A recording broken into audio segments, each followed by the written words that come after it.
What's up mga kapakners? For today's video, magluluto tayo ng adobong mani, adobong hubad o anong klaseng mani, basta nuts.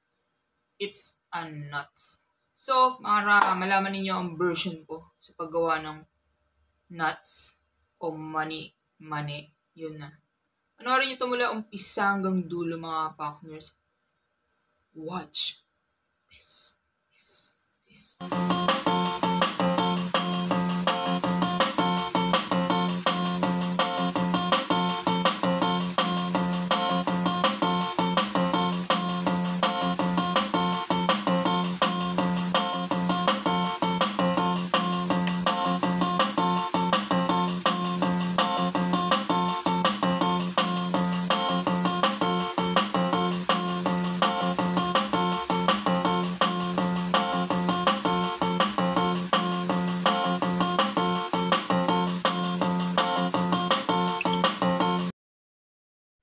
So ito mga partners yung sangkap natin na gagamitin sa pagluluto ng adobong mani. Siyempre bawang, tapos yan, maning hubad at may maning may balat.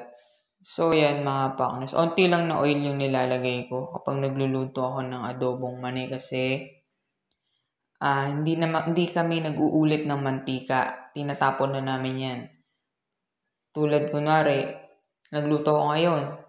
Pagkatapos ko magluto niyan, tapon na. Diba? Hindi na kami uulit pa ulit. Kung yung iba, diba itatabi pa ulit tapos uulitin. Hindi kasi magiging maanta yung lasa ng mga next pang lulutuin yung mga mani.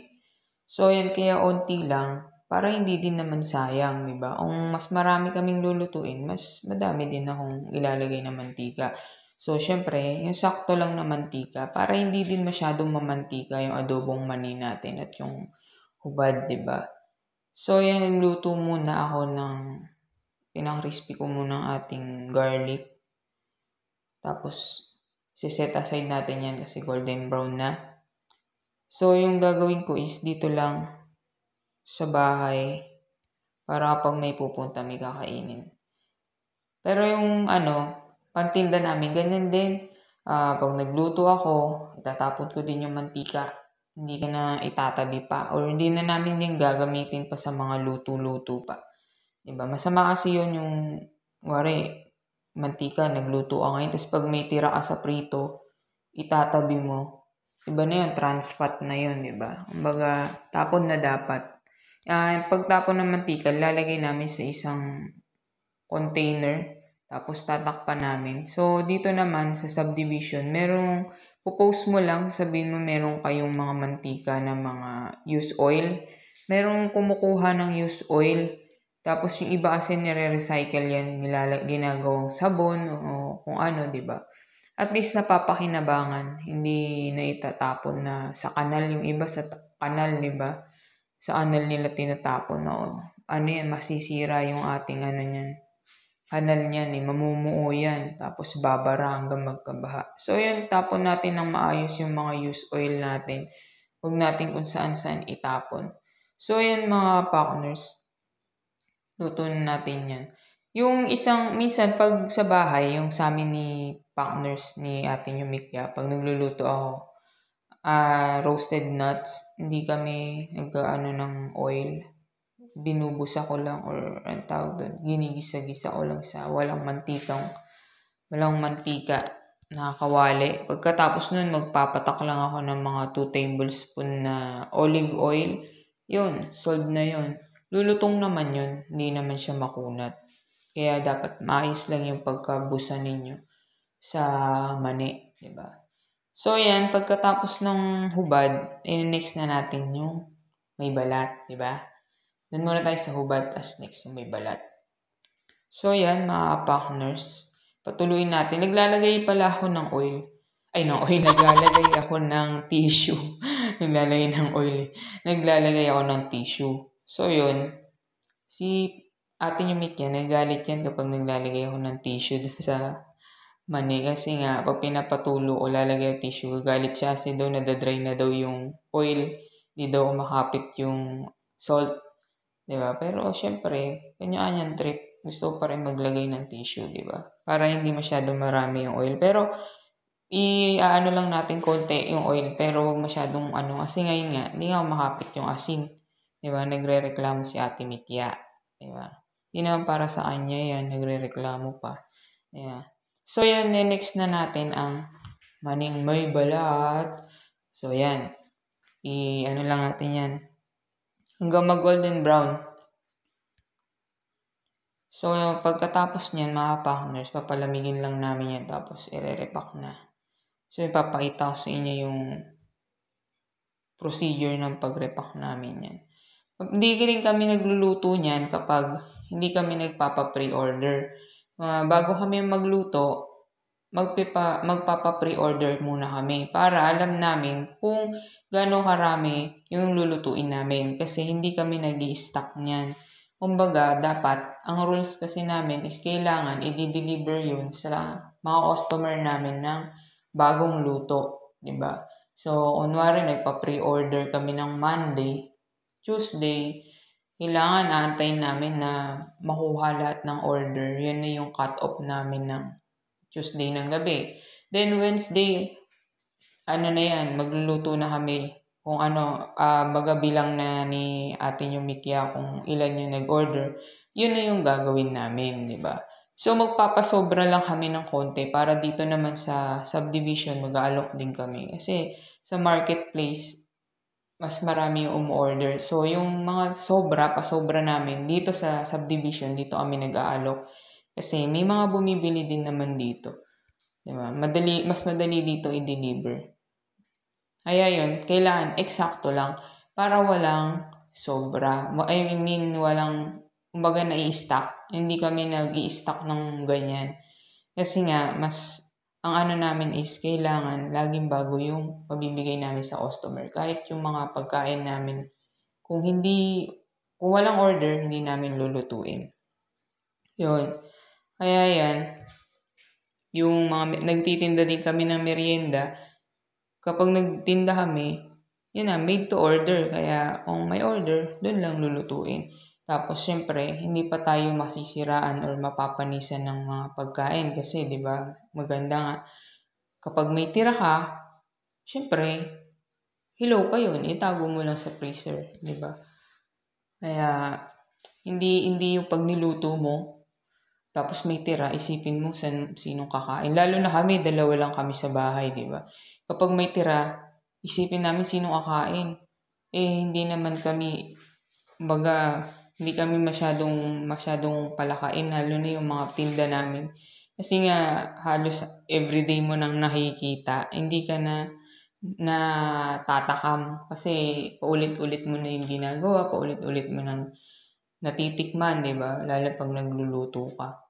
Kaya, mas maganda talaga na pag may order, dun lang lulutuin. So, kahit yung mga kutkutin namin, ganun din. Diba? Yung kung kailan may order, dun lang lulutuin. So, yan natapos na ang pagluluto ng ating adobong mani. So, yan yung mantika na yan. Isasali na natin yan. Pag lumamig yan, sasali na natin yan sa may galon. Tapos, yun na, tapon na. Diba? Tatanong tayo kung sino yung gustong excess oil. Sila na bahala mag-recycle dyan. So, ayan, palamigin lang natin yan. Tapos, mamaya, na natin yan, i-repack. So, kala nyo, di ba yung mani na parang sunog? Hindi yan, sa camera lang yan. Diba? Sakto lang yung ganyan kasi yung mga customer namin, gusto nila yung mga toasted yung nuts. Meron talagang mga gusto yung toasted yung nuts. Pero sakto lang naman. Diba? Mapait kasi yan kapag alumin na over na. So, ayan naman, dulcing mani yan. Yan yung sweet-coated namin na sugar-coated peanut. Tapos yun naman ang hubad at adobong mani. So, ayan, kapag magre-repack na si Ate yung Mikya, siya yung taga-repack. Siya lahat yung nag-aasikaso ng pagre-repack. Then, siya na rin maglalagay ng label. At siya rin ang magpo-post sa online. At siya rin yan ang trabaho niya. Siya yung mag-aasikaso sa mga customer. Siya yung nakikipag-usap. Siya yung nagpo-post. Siya yung nakikipag-usap. Tapos yun, sa delivery, siya rin. Diba? So ako lahat sa kitchen lang ako. Yung gawa niya, hindi ko yan papakailaman. So minsan, tinutulungan ko siya diyan mag-sealed. 'Di ba? Pag wala akong ginagawa sa kitchen, isi-sealed ko yan, tutulungan ko siya. Tapos yan, aayusin na niya yan, lahat yan, may-ari na yan. Wala na yan, mamaya dispose na lahat yan. Kumbaga, wala nang stock dito sa bahay. 'Di ba? Tapos, inabukasan, panibagong post na naman sa marketplace. Tapos, luto ulit. Ganun. Halos everyday ganun, 'di ba? At least, araw-araw bago. Every order ng customer namin bago. Hindi mo masasabing, ayaw kasi namin yung magrereklamo. Ba't ganun? Parang maanta. Ba't ganun? Parang makunat, 'di ba? Yun yung iniiwasan namin na mangyari, 'di ba? At least hindi nila masasabing ganun yung reklamo nila kasi kaaluto lang nun. Tapos pag lumamig na, ire-repack na. Pagka na-repack na, tatawag na kami ng Lala Moves, tapos deliver na, 'di ba? Bago, 'di ba? Bagong-bago. Kaya yung mga reklamo, walang reklamo. Iwas tayo sa mga ganun kasi kailangan talaga pag pagkain, kailangan alaga ka. 'Di ba? Kasi kinakain natin yan, pinapasok natin yan sa loob ng tiyan natin, ng katawan natin yan, 'di ba? So yan, siya yung nagsisild ngayon. Siyempre, ako nga yung taga-camera, 'di ba? So pagkatas niyan, may order din siya dito sa subdivision. Di-deliver niya yan kahit gabi na. May e-bike naman, 'di ba? So yan, matatapos na tayo. Tapos, ire-repack na natin. Ilalagay na natin sa mga box. Yung iba naman, ilalagay na natin sa box yan para ipipick upin na lang dito ng Lala Move. 'Di ba? So, naka-ready na yan. So, yan ang bestseller namin, ang dulsing mani. Yan. Sugar-coated peanut. Kumbaga, dulsing mani kasi sa Bicol, yun ang tawag nila dyan. Kumbaga, dulce is candy. So, yan yung kinalakihang dessert ni Ate Yumitya. So, dinala namin dito sa Manila. Tapos, yun mautkutin namin. Tapos, meron din kami ginagawang chocoburon. Yung chocolate na pulburon coated sa chocolate. So, yan. This is it. Pansit. Hindi. Mani pala. Dulsing mani. So, yan. I-deliver na yan. Nakapack na. Naka-ready na. At meron pang isa dyan. I-deliver na yan. Na-pick up na yung isa ng Lala Moves. Nice. So, ito naman, di ko alam kung saan lugar to i-deliver. Kukunin din niya ng Lala Moves. May chocoboron siyang kasama. Tapos, dulsing mani at maning hubad. So, ayan. Ayan na si Kuya Lala Moves. Tapos, meron pang isa. Ayan. Di ko din alam kung saan to i-deliver. So, ayan mga partners. Tapos na ang ating paggawa ng adobong mani. So, ito na mga partners. So, naubos na ng ating mikyan ninyo ang adobong mani. Ang lakas kumain.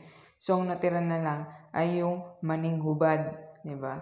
So, meron pa kaming isang bote niyan. Nandun nakatago. So, kapag may mga pumupunta dito sa bahay, yun yung mga binibigay namin na kutkutin nila para hindi sila mainip habang nakikipagkwentuhan sila sa amin. So, yun lang. This is it, Pansit. Natapos na panibagong yugto ng araw na ito, mga partners. Natapos na ang pagluluto natin ng adobong mani. So, kung nagustuhan niyo yung video nito, syempre huwag niyo pong kalimutan na mag-thumbs up. At syempre mag-like, comment, subscribe. At syempre, i-hit ang notification bell button para laging update sa mga bagong video ina-upload na mga partners. Gawin niyo ito sa bahay ninyo kasi masarap para may kuting kayo, di ba? Kaysa bumili tayo sa labas, luluto na lang tayo. Bye-bye. Hanggang sa susunod na video, mga partners. Bye-bye!